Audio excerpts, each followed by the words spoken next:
दोस्तों नमस्ते प्रणाम। मैं सुनीता यादव यूट्यूब चैनल पे आप सब लोग का स्वागत करती हूँ।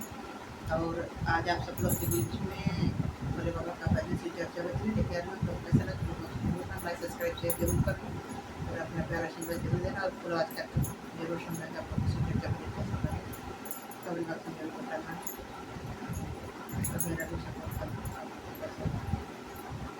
याद करा गौरा कुमार रहलू, याद करा गौरा कुमार रहलू, नैहर में पूजा हमार कैलू।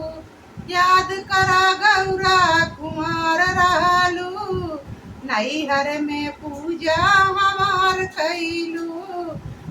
जाके बागिया से भांग तोड़ी लायू, जाके बगिया से भांग तोड़ी लाई, भंगिया से पूजा हमार कैलू, भंगिया से पूजा हमार कैलू, नैहर में पूजा हमार कैलू।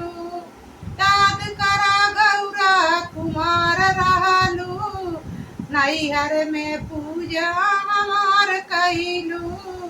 याद करा गौरा कुमार रहलू, नैहर में पूजा हमार कैलू।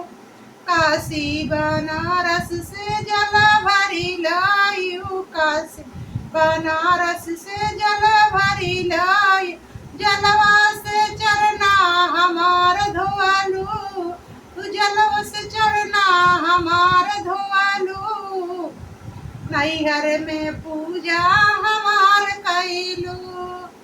याद करा गौरा कुमार रहलू, नैहर में पूजा हमार कैलू। याद करा गौरा कुमार रहलू, नैहर में पूजा हमार कैलू। केसर रोरी का तिलक लगवली, चंदन रोरी का तिलक बनवाली, तिलका से टीका हमार कैलू, चंदन से टीका हमार कैलू, नैहर में पूजा हमार कैलू।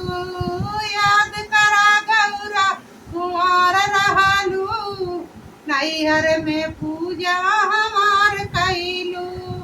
सोने की थाली में आरती सजवली, सोने की थाली में आरती सजवली, सुबह शाम आरती हमार कैलू, सुबह शाम आरती हमार कैलू, नैहर में पूजा हमार कैलू। याद करा गौरा कुमार रहलू, नैहर में पूजा हमार कैलू। याद करा गौरा कुमार रहलू, नैहर में पूजा हमार कैलू।